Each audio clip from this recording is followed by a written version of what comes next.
চলতি সপ্তাহে দেশের রাজনীতিতে ঘটে গেছে গুরুত্বপূর্ণ একটি ঘটনা। দীর্ঘ ১৭ বছর পর বিএনপির ভারপ্রাপ্ত চেয়ারম্যান যুক্তরাজ্য থেকে বাংলাদেশে এসেছেন। দলটির পক্ষ থেকে তাকে দেওয়া হয়েছে বিপুল সংবর্ধনা। অন্যদিকে দেশের প্রতিটি জেলায় বয়ে যাচ্ছে নির্বাচনী হাওয়া। চলছে রাজনৈতিক জোট এবং নির্বাচনী জোট নিয়ে আলোচনা। অন্যদিকে দেশের বাইরে ভারতে বাংলাদেশ হাইকমিশনে হামলার ঘটনা ঘটেছে এবং একই সাথে ভিসা সার্ভিস বন্ধ রাখা হয়েছে। আমি আশেকিন প্রিন্স আপনাদের সবাইকে স্বাগত জানাচ্ছি ইস্পাহানি মির্জাপুর চা মুক্তকণ্ঠ অনুষ্ঠানে। দর্শক, চলতি সপ্তাহে গুরুত্বপূর্ণ ঘটনা নিয়ে আমরা আলোচনা করব। আর এ বিষয়ে কথা বলতে স্টুডিওতে আমাদের সাথে আছেন জাতীয়তাবাদী কৃষক দলের সাধারণ সম্পাদক জনাব শহীদুল ইসলাম বাবুল। জনাব বাবুল, আপনাকে স্বাগত আমাদের অনুষ্ঠানে। একই সাথে আছেন জাতীয় নাগরিক পার্টির যুগ্ম সদস্য সচিব জনাব এস.এম. সাইফ মুস্তাফিজ। জনাব মুস্তাফিজ, আপনাকেও স্বাগত আমাদের অনুষ্ঠানে। ধন্যবাদ। জি, জনাব বাবুল, দীর্ঘ ১৭ বছর পর আপনাদের ভারপ্রাপ্ত চেয়ারম্যান বাংলাদেশ এসেছেন। আপনারা বিপুল সংবর্ধনা দিয়েছেন। তিনি যুক্তরাজ্যে ছিলেন, সেখানকার রাজনীতি প্রত্যক্ষ করেছেন। তো তিনি আসার পরে বিএনপিতে কোনো রাজনীতিতে কোনো গুণগত পরিবর্তন আসবে কিনা এবং তার আগমনটাকে দল হিসেবে বিএনপি কিভাবে দেখছে, বিশ্লেষণ করবেন একটু। জি, থ্যাংক ইউ সাহেব মুস্তাফিজ। আপনি এবং আমাদের দর্শক শ্রোতা সবাইকে আমার সালাম এবং অভিবাদন। হ্যাঁ, তারেক রহমান ১৭ বছর পর বাংলাদেশে আসলেন এবং আসার পরে শুধুমাত্র বিএনপির লোক না, আসলে বাংলাদেশের মানুষ, অনেক মানুষ তাকে যেভাবে রিসিভ করেছে বা যে আবেগ, উচ্ছ্বাস এবং ভালোবাসা দেখিয়েছে, এটা একটা নজিরবিহীন ঘটনা। দুনিয়ার বিভিন্ন দেশে, হ্যাঁ, অনেক দেশের স্টেটসম্যান যারা আছেন তারা দেশে ফিরেছেন, কিন্তু এত সংখ্যক মানুষ আজকেও আমি যেটা দেখলাম, এটা আমি আমার ৩৯ বছরের জীবনে আমি কখনো দেখিনি, সত্যি কথা যেটা। এবং মানুষের মধ্যে যে আবেগ এবং উচ্ছ্বাস, যে ভালোবাসা, এটা অভাবনীয় একটা ব্যাপার, সত্য। এই ১৭ বছরে অনেক কিছু ঘটে গেছে বাংলাদেশের মধ্য দিয়ে, বা তারেক রহমান বা জিয়া পরিবারের উপর দিয়ে, আপনি জানেন অনেক কিছুই। যেমন তারেক রহমান যে বাড়ি থেকে বের হয়েছিলেন, সেই বাড়ি তিনি আর এসে পেলেন না। তার নিজের ঘর যেটা ছিল, সেই ঘরে তিনি আর উঠতে পারেননি। মানুষের স্মৃতি বিজড়িত, তার জন্ম, তার শৈশব, তার কৈশোর, এই যে আবেগ থাকে। তারপরে তার একটা ভাই ছিল, সহোদর ভাই। সেই ভাই, ছোট ভাই, আদরের ছোট ভাই, তাকেও তিনি আর পেলেন না। হ্যাঁ, এখন তার কবর তাকে জিয়ারত করতে হবে। এটা, আর তার যে মা, তার যে গর্ভধারিণী, তার যে জননী, তিনি বাংলাদেশের মানুষের নেত্রী, এটা যেমন সত্য, আবার তিনি একজন মাও। আবার তারেক রহমান একজন সন্তানও। আমরা প্রত্যেকেই মানুষ, আমরা প্রত্যেকেই সন্তান, আমাদের মা আছে, সন্তান আছে। এই যে যে মা এবং সন্তানের যে সম্পর্ক, নারীর সম্পর্ক বলা হয়, রক্তের তো বটেই। সেই মা এখন সংকটাপন্ন অবস্থায়, তাকে সুস্থ রেখে গিয়েছিলেন তিনি এখন সংকটাপন্ন অবস্থায়, জীবন মৃত্যুর সন্ধিক্ষণে হাসপাতালে এসে তাকে দেখতে হলো। ১৭ বছর পর তিনি আজকে তার বাবার কবর জিয়ারত করবার সুযোগ পেলেন। এই যে অনেক দুঃখ বেদনা, তার হাজার হাজার নেতা কর্মী পঙ্গু, গুম হয়ে গেছে অনেকে, তার প্রিয় সহযোদ্ধা, সহকর্মী। এই বাস্তবতার মধ্যে তিনি দেশে, একদিকে যেমন তার জন্য একটা আনন্দের, লক্ষ লক্ষ মানুষ তাকে ভালোবাসছে, ঢেউ তুলছে, হ্যাঁ, জনস্রোত তৈরি হচ্ছে, আর অন্যদিকে এই বেদনাগুলো তো তার নিতান্তই তার একার, এই বেদনার দিকও আছে। তো সব মিলিয়ে যেটা আমি বলবো যে ওনার এই প্রত্যাবর্তন, এটা বাংলাদেশের ইতিহাসে একটা নতুন মাত্রা সংযোজন করবে রাজনীতিতে। এবং এই প্রত্যাবর্তন একদিকে যেমন রাজস্বিক, এই প্রত্যাবর্তন একদিকে যেমন ঐতিহাসিক এবং অবিস্মরণীয় বটে। তারেক রহমানের এই প্রত্যাবর্তন সমকালীন বাংলাদেশের, এই সময়ে বাংলাদেশের মানুষ বহুকাল মনে রাখবে এটা, এবং বাংলাদেশের রাজনীতিতে তার এই প্রত্যাবর্তনের মধ্য দিয়ে একটা ইতিবাচক রাজনীতি এবং সংস্কৃতির সূচনা শুরু হবে বলে আমরা বিশ্বাস করি। এবং বাংলাদেশ বিরোধী যে চক্রান্ত, ষড়যন্ত্র, বা গণতন্ত্র বিনাশী যে চক্রান্ত, ষড়যন্ত্র, এগুলোও মানে খড়কুটোর মতো ভেসে যাবে, এটা আমরা মনে করছি আগামী দিনে। আর উনি গতকাল এসে যে বক্তব্য দিয়েছেন, স্বল্পদৈর্ঘ্য বক্তব্য, 16 মিনিটের একটা বক্তব্য তারেক রহমান রেখেছেন, আপনি খেয়াল করেছেন নিশ্চয়ই। গতানুগতিক যে রাজনৈতিক নেতৃত্বের বক্তব্য, এর বাইরে কিন্তু উনি ওনার যে ব্যক্তিগত যে দুঃখ কষ্ট, এগুলো কিন্তু উনি একবারও বলেননি বা উপস্থাপন করেন। এগুলি বলে তিনি সস্তা আবেগও নেবার চেষ্টা করেননি। উনি বাংলাদেশের রাজনীতিতে বিগত দিনে যে রাজনৈতিক নেতৃত্ব, যারা বাংলাদেশের দণ্ডমুণ্ডের কর্তা ছিল, তারা যে ভাষায় বক্তব্য দিতেন, প্রতিপক্ষকে ঘায়েল করা, নোংরা খিস্তিখিউর আক্রমণ করা, এই বিষয়গুলো উনি একেবারেই পাশে ঠেলে রেখেছেন। শুধুমাত্র বাংলাদেশ এবং বাংলাদেশের আগামী দিনের সম্ভাবনা, স্বপ্ন, এই বিষয়গুলো উনি সামনে রেখে জাতীয় ঐক্যের কথা বলেছেন, ষড়যন্ত্র বা দেশবিরোধী যে ষড়যন্ত্র, আধিপত্যবাদী যে ষড়যন্ত্র, সেইগুলো কিভাবে মোকাবেলা করে আমরা এগিয়ে যেতে পারবো, সেই বিষয়গুলো নিয়ে সামনে রেখেছেন। সেই দৃষ্টিকোণ থেকে আমি বলে করি যে এটা একটা ইতিবাচক বার্তা দেবে এবং পজিটিভ ভাইব তৈরি করবো আমাদের বাংলাদেশের রাজনীতিতে। এটা নিঃসন্দেহে আমাদের জন্য একটা উল্লেখযোগ্য বিষয় বলে আমি মনে করছি। জনাব বাবুল, আপনাকে ধন্যবাদ। জনাব মুস্তাফিজ, তারেক রহমানের আগমন ঘিরে ইন্টারন্যাশনাল মিডিয়াতে অনেক নিউজ কাভারেজ হয়েছে। তাকে সম্ভাব্য প্রধানমন্ত্রী প্রার্থী, অনেক ক্ষেত্রে সম্ভাব্য প্রধানমন্ত্রী হিসেবে তাকে অভিহিত করা হয়েছে। তো সেই জায়গা থেকে বিএনপির পক্ষ থেকে বলা হচ্ছে ইতিবাচক রাজনীতি হবে, তারা প্রত্যাশা করছেন। তো আপনারা নতুন রাজনৈতিক দল, আপনারাও কি মনে করছেন যে তারেক রহমানের আগমনে বাংলাদেশে ইতিবাচক রাজনীতি যে চর্চা, অতীতে আমরা দেখেছি যে সংঘাত, সংঘর্ষ, হানাহানি, কাদা ছোড়াছুড়ি দেখেছি আমরা, এই ইতিবাচক পরিবর্তন কি হবে, আপনারা কি মনে করেন? ধন্যবাদ আপনাকে, আমার বিজ্ঞ সমালোচক এবং টিভি পর্দায় যারা দেখছেন তাদেরকে শুভেচ্ছা জানাচ্ছি। দেখুন, বাংলাদেশের জুলাই পরবর্তী সময়ে রাজনীতির যে প্রেক্ষাপট, সেখানে তারেক রহমান একজন গুরুত্বপূর্ণ চরিত্র এবং সেই জায়গা থেকে ভাই যেই আক্ষেপের কথাগুলো বলল, যেটা আসলে আমরা সবাই একমত, এবং সেই জায়গার যে ত্যাগ তিতিক্ষার জায়গা, সেটা আসলে এই জুলাই গণঅভ্যুত্থানের থ্রুতে, মানে 1400 মানুষের জীবনদানের ফলে এবং হাজার হাজার মানুষের অঙ্গহানি এবং অনেক মানুষের ত্যাগের বিনিময়ে আসলে আমরা আসলে বর্তমানে বাংলাদেশে একটা নতুন রাজনীতির ধারা উন্মোচন করার সুযোগ পেয়েছি। এবং সেক্ষেত্রে বড় রাজনৈতিক দল জাতীয়তাবাদী বিএনপি, যেই রাজনৈতিক দলটি আছে, তার প্রধান হিসেবে তারেক রহমানের দেশে ফেরাটা আসলে সবাই মানে এক্সপেক্ট করছিল। তো সেটা আরও আগে হলেও হতে পারতো, তবে যেহেতু এসছেন এবং ইলেকশনটা আমাদের খুবই সামনে, তো তার আশাটা, এটাকে আমরা পজিটিভলি নিচ্ছি আমাদের রাজনৈতিক দল থেকে, ব্যক্তিগত জায়গা থেকে আমি মনে করি। এবং বাংলাদেশের রাজনীতির গুণগত পরিবর্তনের ক্ষেত্রে যে সংস্কার, বিচার এবং নতুন ধারা রাজনীতির লড়াইটা আমরা করে যাচ্ছি, আমরা আশা করছি তারেক রহমান সাহেব তার রাজনৈতিক দলের সাথে করে সেই লড়াইতে সেও সেইভাবে অংশগ্রহণ করবেন। জি, ধন্যবাদ মুস্তাফিজ। জনাব বাবুল, তারেক রহমান গতকাল একটি ভাষণ দিয়েছেন এবং সে ভাষণে যে চুম্বক যে অংশ, সেটি হচ্ছে, বলা হচ্ছে আই হ্যাভ এ প্ল্যান। তো আসলে এই প্ল্যানটা কি, পরিকল্পনাটা কি, দলীয়ভাবে আসলে আপনারা জানতে পেরেছেন কিনা? হ্যাঁ, সাথে এটাও বলেছেন যে I have a plan for my country and for my people. তো যেটা ওনার বক্তব্যে কিছুটা উনি পরিষ্কার করেছেন, বা ওনার অ্যাটিটিউড বা বডি ল্যাঙ্গুয়েজ বা এই 5ই আগস্ট পরবর্তী ওনার যত রকমের বক্তব্য, প্রত্যেকটা বক্তব্যে আপনি দেখবেন যে বললাম যে পুরনো দিনের সেই খিস্তিখোর, বিদ্বেষ, প্রতিহিংসা, সংঘাত, দলাদলি, বিভাজনের রাজনীতি পরিহার করে একটা ঐক্যের, জাতীয় ঐক্যের যে রাজনীতি, বাংলাদেশের যে রাজনীতি, সবার আগে যে বাংলাদেশ বলা হয়েছে, সেই রাজনীতি উনি প্রতিষ্ঠা করতে চান। সাথে সাথে আমাদের জনগণের যে অর্থনৈতিক মুক্তি এবং নিরাপত্তা, সেই বিষয়টাকে তিনি অগ্রাধিকার দিয়েছে, এমফাসিস করেছেন। তার আপনার নিরাপত্তা, যেটা খুবই গুরুত্বপূর্ণ ইস্যু, যে একটা মানুষ ঘর থেকে বের হলে নিরাপদে ফিরতে পারবে, এই বাস্তবতা, এই পরিবেশ হলো সর্বাগ্রে প্রয়োজন। তারপরে আমাদের যে মৌলিক যে শিক্ষা, অন্ন, বস্ত্র, চিকিৎসা, বাসস্থান, সেই বিষয়গুলো উনি দীর্ঘদিন কাজ করছেন। আমি খুব নিবিড়ভাবে ওনার সাথে কাজ করার সুযোগে আমি জেনেছি যে উনি অনেক গ্রাউন্ড ওয়ার্ক অলরেডি তৈরি করে ফেলেছেন দীর্ঘদিন। উনি বিদেশে থাকা অবস্থায়, এবং এই 5ই আগস্টের আগেও ওনার কিছু কর্ম পরিকল্পনা, যেমন বাংলাদেশের কৃষক নিয়ে, বাংলাদেশের ইন্টিগ্রেটেড হেলথ সার্ভিস কীভাবে চালু করা যায়, সেই বিষয়গুলো নিয়ে, বাংলাদেশের নারীর ক্ষমতায়ন বা নারীর অগ্রাধিকার নিয়ে, এই বিষয়গুলো নিয়ে ওনার যে কিছু কর্ম পরিকল্পনা আগামী দিনে, সেই পরিকল্পনাগুলো ইতিমধ্যেই কিন্তু কাজ শেষ করেছেন। বাংলাদেশে আমরা যেমন এই ফ্যামিলি কার্ডের কথা বলেছি, বাংলাদেশের কতগুলো ফ্যামিলি আছে, সেই গ্রাউন্ড ওয়ার্ক আমাদের করা আছে।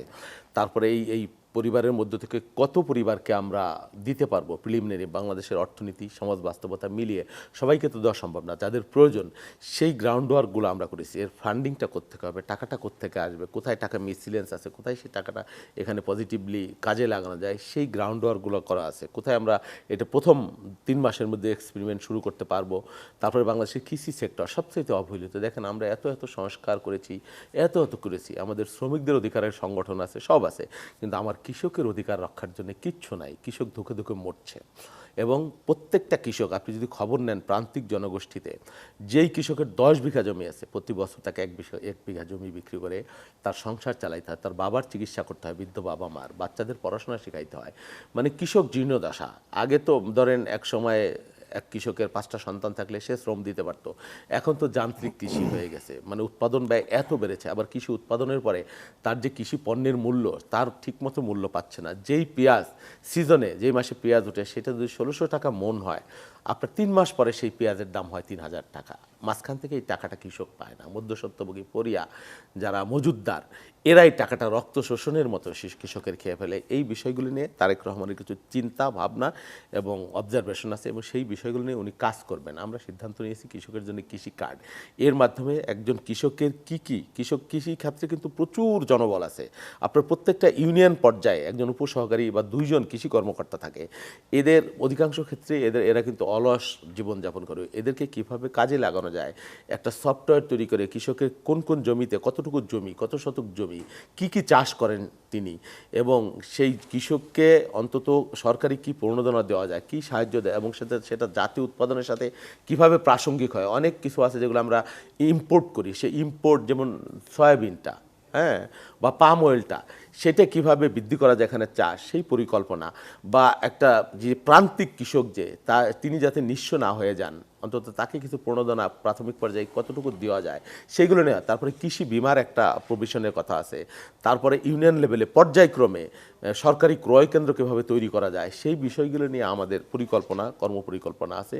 এবং আমরা যদি সুযোগ পাই এই বিষয়গুলো কিভাবে বাস্তবায়ন করা যায় এটাও তার পরিকল্পনার একটা অংশ বলে আমি চিন্তা করছি বা মনে করছি। তারপরে ফ্যামিলি কার্ডের যে বিষয়টা, সময় আছে তাহলে আবার আপনার কাছে আসবো।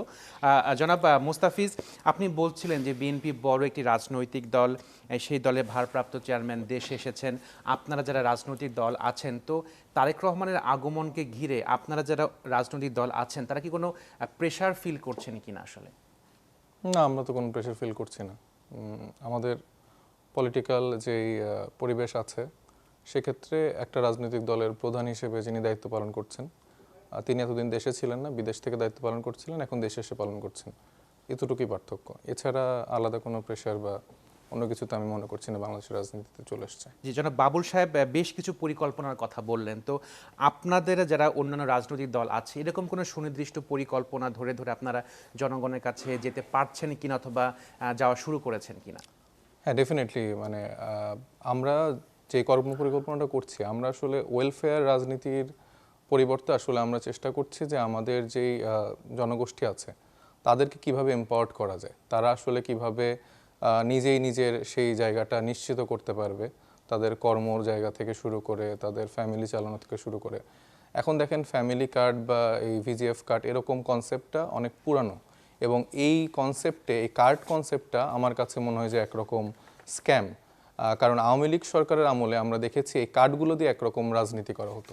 সেক্ষেত্রে শুধুমাত্র সেই দলের কর্মী অথবা সুবিধাভোগী লোকজনের কাছে এটা বিক্রিও করা হতো। তো সেক্ষেত্রে এই কার্ডের স্ক্যামের জায়গাটা রাজনীতিবিদরা যদি এখন বলে থাকে সেটা আমার কাছে মানে খুব বেশি ভিশনারি কোনো এক্সাম্পল মনে হয় না। বরঞ্চ আমরা এইদিকে ফোকাস করছি, মানে ফ্যামিলিকে ফ্যামিলি কার্ড না দেওয়ার বদলে বরঞ্চ ফ্যামিলিগুলো আসলে কিভাবে এম্পাওয়ার্ড হতে পারবে, তাদের জায়গা থেকে তাদের ফ্যামিলিতে যারা আছেন তাদেরকে কিভাবে কাজের সুযোগটা, নিশ্চয়তাটা দেওয়া যায়। কারণ আমি আপনাকে মাসে মাসে 2000-3000 টাকা করে দিলাম, কিন্তু আপনি যদি নিজে আসলে এম্পাওয়ার্ড হন, আপনি যদি নিজে মান্থলি 20,000, 25,000 অথবা 30,000 টাকা ইনকাম করতে পারেন, সেক্ষেত্রে কিন্তু আপনি দেখা যাচ্ছে যে আপনার ফ্যামিলির অন্যান্য মেম্বারদেরকেও একরকম সাপোর্ট করতে পারবেন, তার ব্যবসার ক্ষেত্রে সাপোর্ট করতে পারবেন, সে যদি কৃষিকাজ করে সেক্ষেত্রেও হেল্প করতে পারবেন। এবং আমাদের যে B2B মডেল, সেই জায়গা থেকে আমরা কৃষককে আমরা চাচ্ছি যে একদম নতুন কায়দায় যেভাবে আসলে দেশের বাইরের মানে ফার্মিং সেক্টরগুলো চলে, এবং নতুন জায়গা থেকে ধরেন যে তারা কিভাবে একদম ডিরেক্ট কাস্টমারের কাছে তাদের পণ্যগুলো পৌঁছাতে পারে, অথবা নতুন আধুনিক প্রযুক্তিতে আসলে কি মানে কৃষক যেভাবে কাজ করতে পারে, সেটা নিয়ে আমাদের একদম মানে প্রবলেম সলিউশন বেসড কর্মপরিকল্পনা আছে। এটা আমাদের ইশতেহারে খুব শীঘ্রই আমরা অ্যানাউন্স করছি। এবং আমরা প্রথাগত যে ট্রেডিশনাল পলিটিক্যাল পার্টিগুলো আসলে কমিটমেন্টগুলো দেয়, যেটার অধিকাংশ আসলে কখনোই বাস্তবায়ন আমরা হতে দেখিনি। যেরকম আওয়ামী লীগ সরকার আগে তারা 10 টাকা কেজিতে চাল খাওয়াতে চেয়েছে, তারা ডিজিটাল বাংলাদেশ, এরকম অনেক রকম ভিশন দেখিয়েছে, কিন্তু যখন আসলে এক্সিকিউট করতে যায় তখন মাঠে কোনো কিছু আসলে আমরা দেখি না।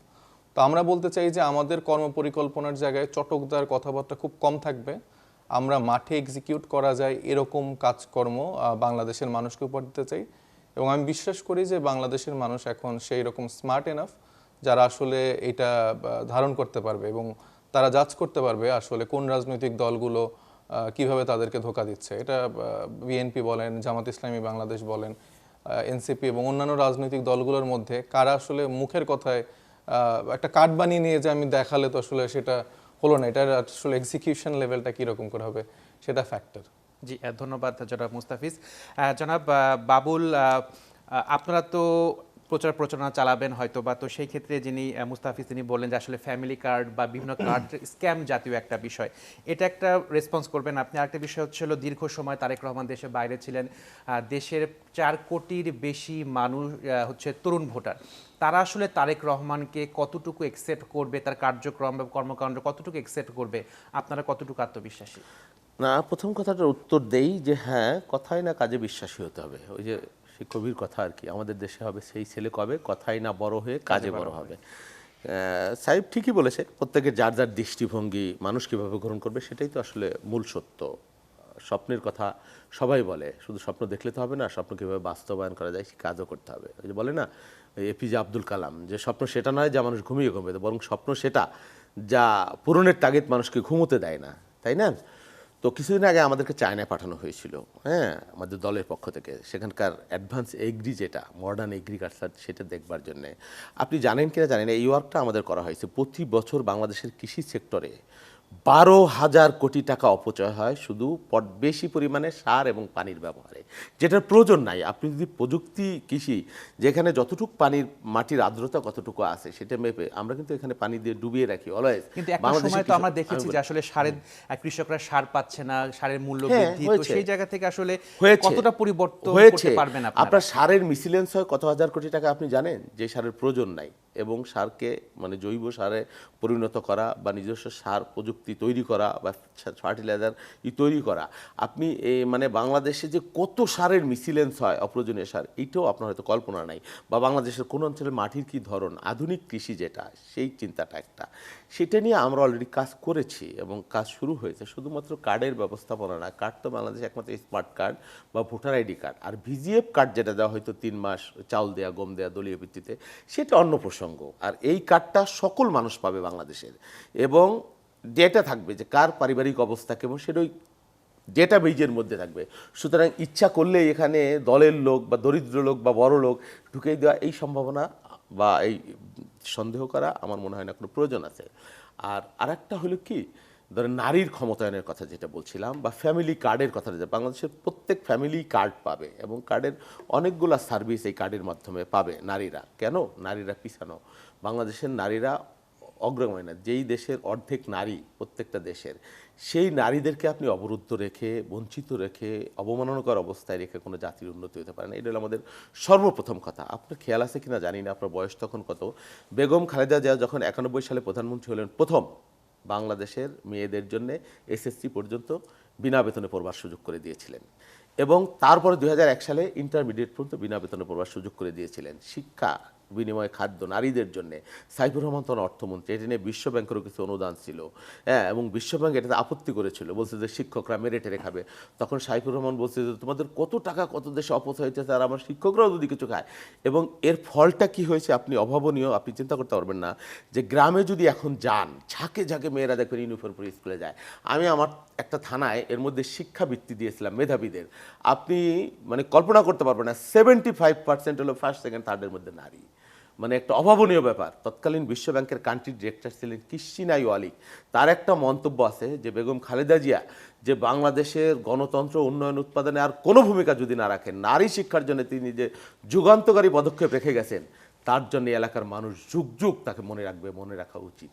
তো সেই জন্যে নারীর যে ক্ষমতা হয়, নারীর শিক্ষা, আমরা ফ্যামিলি কার্ডটা করব, বাংলাদেশের প্রত্যেকটা নারীর নামে কার্ড হবে, এবং প্রাথমিক পর্যায়ে আমরা টার্গেট করেছি যে 50 লক্ষ নারী, অনগ্রসর নারী। এই যে নারীরা যে লাঞ্ছিত বঞ্চিত হয়, গ্রামে হাজারে হাজারে কাতারে কাতারে ধুকে ধুকে মরে, এর একটাই কারণ, নারীরা স্বাবলম্বী না, নারীরা উপার্জন করতে পারে না। আমাদের টার্গেট হলো এই যে প্রান্তিক নারী, তারা যাতে ন্যূনতম অর্থনৈতিক স্বাবলম্বী অর্জন করতে পারে, সেই জন্যে সেই নারীদের হাতে মাসে মাসে এই কার্ডের আওতায় বা নেটওয়ার্কের আওতায় তার কাছে একটা ন্যূনতম বাজার খরচ হিসাবে আমরা এটা তুলে দেবো। জি জনাব বাবুল, আপনার কাছে আবার আসবো বিরতির পরে। মুস্তাফিজ, আপনার কাছেও আসবো বিরতির পরে। দর্শক, সময় হলো একটি বিরতির পর ফিরে এসে আমরা আবারও কথা বলবো ইস্পাহানি মির্জাপুর চা মুক্ত কণ্ঠে।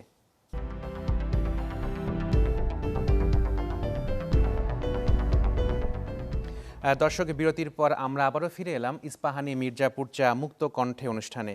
আজকে আমরা কথা বলছি এই সপ্তাহে ঘটে যাওয়া গুরুত্বপূর্ণ বিষয় নিয়ে। তো এ পর্যায়ে আমি যেতে চাই জনাব মুস্তাফিজের কাছে। জনাব মুস্তাফিজ, একটি প্রশ্ন আপনার কাছে যে দীর্ঘ সময় তারেক রহমান দেশের বাইরে ছিলেন, আপনারা যারা তরুণ প্রজন্মে রয়েছেন, প্রায় 4 কোটির মতো ভোটার হচ্ছে তরুণ প্রজন্ম, তো তারা আসলে তারেক রহমানকে কিভাবে একসেপ্ট করবে বা তারেক রহমানের কর্মকাণ্ড সম্পর্কে তারা কতটুকু জানে?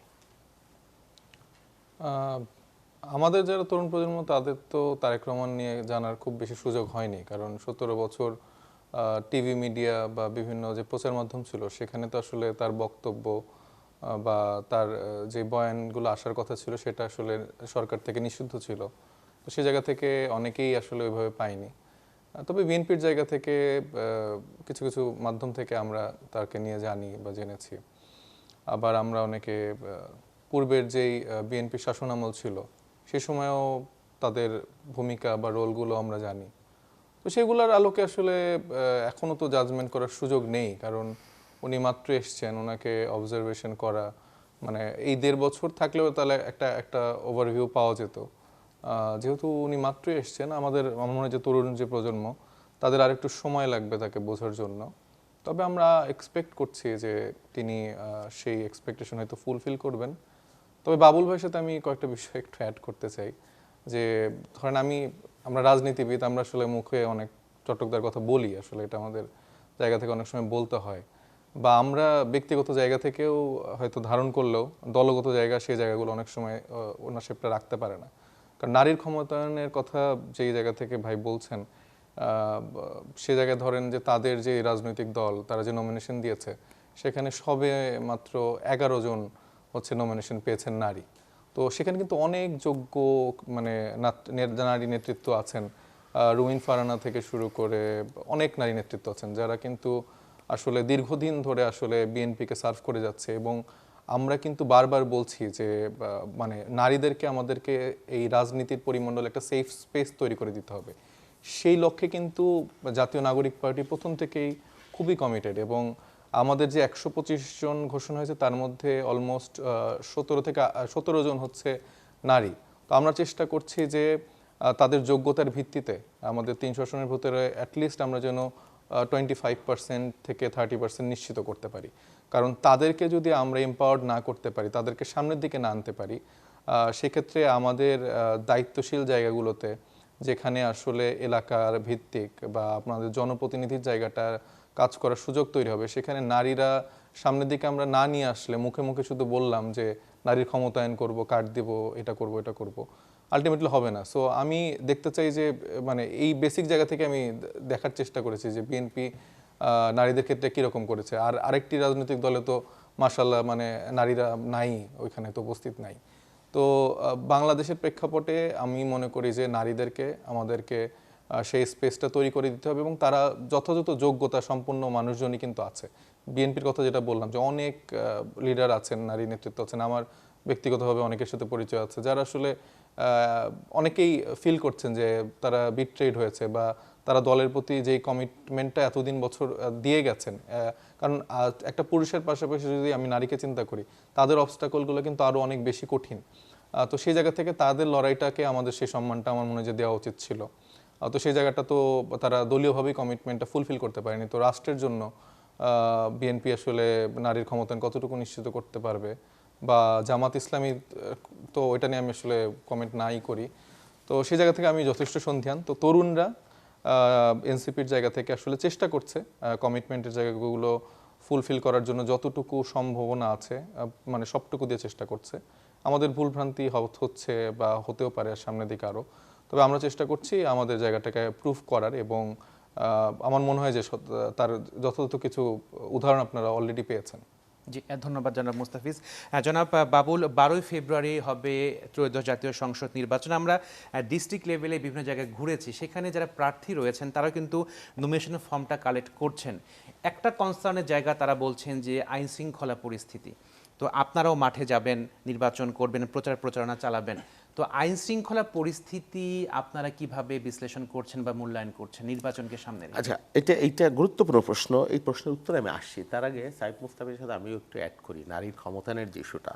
শোনেন, এটা কোনভাবে আপনি দেখবেন, প্র্যাকটিক্যাল ফিল্ডটা হলো একরকম আর ইমপ্র্যাকটিক্যালটা অন্যরকম। পশ্চিমের দেশগুলো ধরেন দেখেন, ইউরোপ আমেরিকায়, সেখানে নারীর সিকিউরিটিটা কি, তাদের কর্মের পরিবেশ কেমন, সেই জায়গাটা যেমন এখন। আবার এটাও দেখবেন যে আমেরিকা যুক্তরাষ্ট্রের মতো দেশে একজন নারী প্রধানমন্ত্রী এখন পর্যন্ত তারা প্রেসিডেন্ট হিসেবে কিন্তু তারা মেনে নেয় নাই। আমাদের দেশে আমরা 91 সাল থেকে নারী প্রধানমন্ত্রী হিসেবে আমরা এখানে পারপাস সার্ভ করতেছি। এদেশে স্পিকার নারী, স্বরাষ্ট্রমন্ত্রী নারী, প্রধানমন্ত্রী নারী, তারপরেও নারীর ক্ষমতায়ন কি হয়েছে? পার্লামেন্টে প্রতিনিধিত্বই শুধু নারীর ক্ষমতায়ন এই বিষয়টা না, যে তৃণমূল পর্যায়ে নারীর যে প্রতিনিধিত্ব, তার যে উঠে আসা, তার যে নিরাপত্তা, তার যে শিক্ষা, এই জায়গাটা হলো আসল। বিএনপি কতজন মনোনয়ন দিয়েছে বা দেয়নি? 11 জন দিয়েছে, যেটা বলা হয়েছে। বিএনপি, জামাত ইসলাম তো একজনও দিয়েছে বলে আমি শুনি নেই। হ্যাঁ, কেন তারা দেয়নি? কারণ প্র্যাকটিক্যাল ফিল্ডে তাদের কাজ করার মতো বাস্তবতা সেভাবে তৈরি হওয়া, সেটাও কিন্তু মাথায় রাখতে হয়। জিতে আসা, হ্যাঁ জিতে আসা, না না না, সেই সিকিউরিটিটা প্রথমত নিশ্চিত করার আপনি প্রয়োজন আছে। জামাতের সাথে নিজেদের কম্পেয়ার করে না না না না, জামাতের সাথে আমি কম্পেয়ার করছি না। যেহেতু জামাত নিকটতম প্রতিদ্বন্দ্বী হিসেবে মানুষ বলছে বা সবাই বলছে যে বিএনপি প্রতিদ্বন্দ্বী কারা, তো গ্র্যাজুয়ালি উঠে আসার ব্যাপার আছে এবং নারীদেরও তৈরি হয়। রুমিন ফারহানার যে ব্যাপারটা আসছে, এটা এক্সেপশনাল। এই রুমিন ফারহানা আপনি কিভাবে চিনেন? বিএনপি যখন 3জন না 1জন মাত্র পার্লামেন্টে দেওয়ার সুযোগ পেয়েছে এমপি, তখন রুমিন ফারহানাকে দিয়েছে। হ্যাঁ, এবং রুমিন ফারহান তার বদলতে আপনি চিনেছেন। রুমিন ফারহান উঠেছে কৌশলগত কারণে, একটা রাজনৈতিক দল, বড় রাজনৈতিক দল, অনেক প্রার্থী, অনেক মেকানিজম, জোট মহাজোট, অনেকগুলো ইস্যু থাকে। কখনো কখনো অনেক বড় নেতা, রিজভী আহমেদের মতো লোক নির্বাচন করতে পারে, নজরুল ইসলাম খানের মতো, হাবিব নবী খান সোহেলের মতো লোক। হ্যাঁ, তুমুল জনপ্রিয় মানুষ আছে যারা মনোনয়ন পাচ্ছেন না বা হেরে যাচ্ছেন বা দলের গ্রেটার ইন্টারেস্টে দেওয়া যাচ্ছে না, সেটাও একটা বাস্তবতা। আর নারীকে এই চ্যালেঞ্জিং পরিবেশে কীভাবে উঠিয়ে আনা যাবে, সেটাও হিসাবটাও রাখতে হয় দলের ক্ষেত্রে। শুধুমাত্র পার্লামেন্ট নমিনেশন পাইলো কয়েকজন আর নারীর ক্ষমতা হয়ে গেল, এটা কিন্তু অর্থ না। প্রধানমন্ত্রী তাই কেউ করতে পারে নাই। হ্যাঁ, আপনার তৃণমূল পর্যায়ে নারীকে কিভাবে তুলে আনা যায় শিক্ষায়, কর্মে, বাস্তবতায়, প্র্যাকটিক্যাল ফিল্ডে, সেটাই হলো মূল কথা। এটা হলো একটা দিক। আর আপনি নিরাপত্তার কথা যেটা বলেছেন, হ্যাঁ, নিরাপত্তার কথা, নিরাপত্তা সংখ্যা তো আছেই। নিরাপত্তার সংখ্যা আরও বেড়েছে, কারণ আওয়ামী লীগ দৃশ্যপটে নাই। তারা একরকম কি বলে বিহাইন্ড দ্য সিন বা এটা কি বলে ওই আত্মগোপনে এসে থাকার মতো থেকে তারা চোরাগোপ্তা হামলা করতে পারে, নাশকতা করতে পারে, তাদের শেল্টার আছে, এই বাস্তবতাটা আছেই। এটা শুধুমাত্র আইন শৃঙ্খলা বাহিনী দিয়ে হবে না, মানুষের মধ্যে সচেতনতা লাগবে, রাজনৈতিক দলের মধ্যে ঐক্য লাগবে, সংহতি লাগবে। হ্যাঁ, এবং এই সংহতি তৈরি করতে না পারলে, আপনি ঐক্যের কথা বলছেন, 5ই আগস্টে তো আমরা দেখেছি আপনারা সবাই ঐক্যবদ্ধভাবে এগিয়ে এসেছিলেন। তো এত মানে এই সময়টাতে, মানে 5ই আগস্টের পরে কেন আবার বলছেন আপনারা ঐক্য ধরতে হবে? তো ঐক্যে ফাটল ধরলো কেন আসলে? না, ঐক্য তো ফাটল হয়েছে। যেরকম ঐক্য ছিল, সেরকম পারস্পরিক স্বার্থ সংশ্লিষ্ট অনেক ব্যাপার সামনে চলে আসছে, অস্থিরতা, হ্যাঁ, কি বলে কি পেলাম না, কি পাবো না, এই সমস্ত আক্রমণ, প্রতি আক্রমণ, চিন্তা করা হয়েছে আওয়ামী লীগ তো নাই, তাইলে এখন বিএনপিও যদি না থাকে, হ্যাঁ, তাইলে তো পরিবেশটা পুরোপুরি নিয়ন্ত্রণ করা যায়। এই আর কি, এইসব ক্ষমতা প্রথম থেকে আক্রমণ, প্রতি আক্রমণ, বিশেষ করে যখন মানে বিএনপি নির্বাচনের কথা দৃশ্যপট, তখন থেকে বলা হয়েছে নৌকা ধানের শীষ, 2 সাপের 1 বিষ বলা হয়েছে, কেউ বলেছে। তারপরে মির্জা কাদেরের সাথে মির্জা আলমগীরকে মিলে একজন মজলুম রাজনীতি 11 বার জেল কেটেছেন, হ্যাঁ, মিলানো হয়েছে। তারপরে এটাও বলা হয়েছে পৃথিবীতে একমাত্র বিএনপি রাজনৈতিক দল যারা ক্ষমতায় যাওয়ার আগেই তাদের মানুষ পতন চায়। এইরকম যে শব্দগুলা বলা হয়েছে বা আক্রমণ করা হয়েছে, তারেক রহমানকে যেভাবে কি বলে মেলাইন করা হচ্ছে, তাকে যেভাবে আক্রমণ করা হয়েছে, জিয়াউর রহমান, খালেদা জিয়া, বিএনপি, ছবি মারানো, নানান ধরনের প্রোপাগান্ডা তৈরি করে, আসলে বিরোধটা তখন থেকেই শুরু হয়েছে আর কি, বা বৈরিতাটা কর্মী, যদিও আমার দলের শীর্ষ নেতারা কখনো এই ধরনের বক্তব্য বা বৈরিতার বক্তব্যকে কখনো সমর্থন করেনি, এটা তৃণমূল পর্যায়ে ছড়াইছে, ক্ষুব্ধ বিক্ষুব্ধ নেতাকর্মীর থেকে এটা আস্তে আস্তে প্রসারিত হয়েছে। এটা কাম্য না, যদিও তারপরেও এর মধ্যেও কিন্তু প্রধান উপদেষ্টা যতবার সংকট হয়েছে, যতবার একটা মানে কি বিবদমান পরিস্থিতি তৈরি হয়েছে বা সাম্প্রদায়িক পরিস্থিতি তৈরি হওয়ার মতো পরিবেশ হয়েছে, প্রধান উপদেষ্টা যখন দেখেছেন আমরা সকলে মিলে এত বিভাজন বিভেদ থাকার পরও তার পাশে গিয়ে দাঁড়িয়েছি দেশের প্রশ্নে। আমি আশা করি, বিশ্বাস করি যে যাই হোক, অন্তত সংকট তৈরি হইলে বা দেশের প্রশ্নে বা নির্বাচনের প্রশ্নে সমস্ত রাজনৈতিক দল আবার একটা জায়গায় প্রয়োজনে মিলিত হতে পারবে বা হওয়া উচিত। জি, আপনার দুজনে আমাদের সাথে থাকুন, বিরতির পরে আমরা আবার আসবো। দর্শক, সময় হলো আরেকটি বিরতির পর ফিরে এসে আমরা আবারও কথা বলবো ইস্পাহানি মির্জাপুর চা মুক্ত কণ্ঠ অনুষ্ঠানে। দর্শক, বিরতির পর আমরা আবারও ফিরে এলাম ইস্পাহানি মির্জাপুর চা মুক্ত কণ্ঠ অনুষ্ঠানে। আজকে আমরা কথা বলছি সপ্তাহে ঘটে যাওয়া আলোচিত ঘটনা নিয়ে। জনাব মুস্তাফিজ, বিরতির আগে আমরা বলছিলাম ঐক্য নিয়ে, আপনাদের মধ্যে যে ঐক্যটা ছিল বিগত দিনে, সে ঐক্যে কিছুটা ফাটল ধরেছে। তো সামনের দিনে সে ঐক্য আবারও ফিরিয়ে আনার কোনো সম্ভাবনা, সুযোগ আছে কিনা?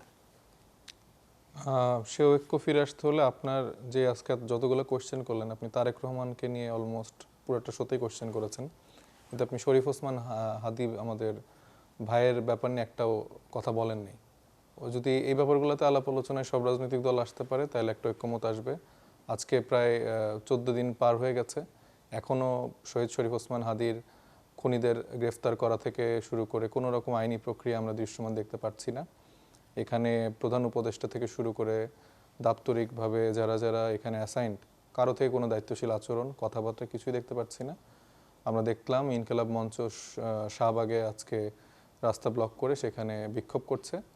তো নতুন বাংলাদেশের প্রেক্ষাপটে তারেক রহমান সাহেবের আশাটা গুরুত্বপূর্ণ, ঠিক আছে, কিন্তু জাতীয়ভাবে সবগুলো রাজনৈতিক দলের আসলে এই ইস্যুটাতে আমাদের অ্যাড্রেস করে আগানো উচিত। কারণ এই একটা ঘটনা যখন আমরা পাশ কাটিয়ে দিব, সামনের দিনে আমি, আপনি বা আমরা আরও অনেকেই এটার ক্ষেত্রে ভুক্তভোগী হতে পারি।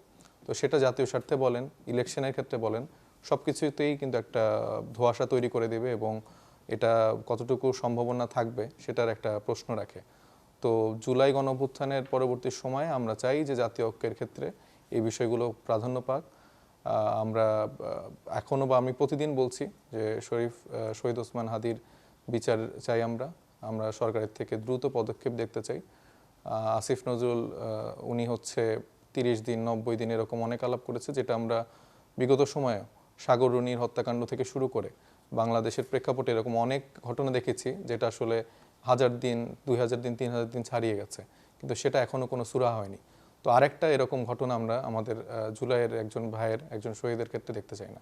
তো সেই জায়গা থেকে আইন শৃঙ্খলা পরিস্থিতি নিয়ে আপনাদের অবস্থানটা কি? আপনারা তো ক্যাম্পেইনে নামবেন কিছুদিন পরে। আইন শৃঙ্খলা পরিস্থিতি ভালো না আমাদের জন্য, যেটা আমরা দেখছি আসলে আমরা সেফ ফিল করছি না। কারণ যেখানে নির্বাচন কমিশনের মানে আমি বলবো যে সে একজন অথর্ব নির্বাচন কমিশন, অযোগ্য নির্বাচন কমিশন, যে এরকম ঘটনাকে বিচ্ছিন্ন ঘটনা বলে অ্যাড্রেস করেছে। এবং আমার কাছে আসলে মনে হয়েছে যে তার কাছে এরকম 10-15 জন মারা গেল, সেটাকে সে খুব বেশি আমলে নেবেন না এবং মনে করবেন যে এই 2-1-4টা ঘটতেই পারে। তো এইটা যদি তার বোধোদয়ে না আসে এবং আইন শৃঙ্খলা বাহিনীর জায়গাটা আসলে প্রশ্নবিদ্ধ, কারণ শুধুমাত্র তাদের পোশাকটা পরিবর্তন করা হয়েছে, তাদের ভেতরগত জায়গা থেকে তাদের বাহিনীর যে সংস্কার করা দরকার ছিল সেটা আসলে করা হয়নি। তো সেই জায়গা থেকে আমরা সন্দিহান যে আসলে তারা কতটুকু দায়িত্ব পালন করতে পারবে। কারণ তফসিল ঘোষণা আগে থেকেই, যখন থেকে বিএনপি বলেন বা অন্যান্য রাজনৈতিক দল যখন তাদের প্রার্থী ঘোষণা করছিল, তখনই আমরা দেখতে পাচ্ছিলাম ব্যাপক বিশৃঙ্খলা, বিভিন্ন প্রার্থী আসলে হামলার সম্মুখীন হচ্ছেন। বিএনপির প্রার্থীকে আমরা দেখেছি চট্টগ্রামে হামলার সম্মুখীন হয়েছেন, একজন মারা গেছেন। তো এরকম অনেক ঘটনা ঘটছে এবং যেখানে বড় রাজনৈতিক দলগুলোই আসলে সেফ ফিল করছে না, সেখানে আমাদের আসলে এরকম টাকার ঝঞ্ঝনানিও নাই, আমাদের এরকম মাসল পাওয়ারও নাই। তো আমরা নতুন রাজনৈতিক বন্দোবস্তের কথা বলে আমরা মানুষের কাছে এসেছি, সেখানে আমরা খালি হাতে মানুষের কাছে যাচ্ছি। আমাদের যেটা ভিশন, যেটা আমাদের স্বপ্ন, সেগুলো আমরা তাদেরকে বলছি। তো সেক্ষেত্রে তো আমাদের আলাদা করে ওই সেফটি সিকিউরিটি এনশিওর করা টাফ। আমাদের জন্য আলাদা করে ওই কোটি টাকার গাড়ি, বুলেট প্রুফ গাড়ি বহন করাটা আসলে সহজ না এবং আমরা চাইও না আসলে সেটা করতে। কারণ আমরা মনে করি যে বাংলাদেশের আপামর সকল জনগণের সেফটি সিকিউরিটি এনশিওর করলে আমারও সেফটি সিকিউরিটি এনশিওর হয়ে যাবে। তো সেই জায়গা থেকে আসলে আমরা মনে করি আমাদের কয়েকজনকে গানম্যান দেওয়া হয়েছে, কিছুটা জোরপূর্বক করে দেওয়া হয়েছে, কারণ তাদের ক্ষেত্রে ঝুঁকি অনেক আছে, আমাদের ক্ষেত্রে আছে, কিন্তু আমরা কিছু ক্ষেত্রে আমরা বলছি যে আমরা আসলে নিতে চাচ্ছি না। আমরা চাই যে সেফটি সিকিউরিটি লেভেলটা সবার ক্ষেত্রে যেন নিশ্চিত করা হয়, কারণ এই ফ্যাসিবাদ বিরোধী আন্দোলনে তো আসলে আপামর বাংলাদেশের জনতা নেমেছিল। এখানে শুধুমাত্র স্টেক হোল্ডার সামনের সারি আমরা কয়েকজন না, এখানে সবাই। তো তারাও তাদের সেফটিটাও আসলে এনশিওর করাটা দরকার। তো সেই পুরোপুরি আলাপ আলোচনা করলে আমি মনে করি যে বর্তমানে বাংলাদেশের প্রেক্ষাপটে আমি সেফটি সিকিউরিটি নিয়ে আসলে সন্দিহান, এবং আইন শৃঙ্খলা বাহিনীর দুর্বলতা আসলে এখানে দৃশ্যমান। জি, ধন্যবাদ জনাব মুস্তাফিজ। জনাব বাবুল, মুস্তাফিজ যেরকম বললেন যে শরীফ ওসমান হাদির হত্যাকাণ্ড নিয়ে বিএনপির আসলে অবস্থানটা কি, এবং একই সাথে তারেক রহমান গতকাল যে বক্তব্য দিয়েছেন, সোশ্যাল মিডিয়াতে সমালোচনা হচ্ছে, ওই বক্তব্যে শরীফ ওসমান হাদির বিচারের প্রসঙ্গ তিনি আনেননি। তো এই বিষয়ে আপনাদের অবস্থানটা কি? আমরা শরীফ ওসমান হাদির বিচার চাই না, তারেক রহমান চান না, এটা মিন করেছেন। খুবই দুর্ভাগ্যজনক। এটা নিয়ে রাজনীতি করা খুব অন্যায়। শরীফ ওসমান হাদি সমস্ত জাতির, কোনো একক সত্তা না, সে কোনো দলেরও না।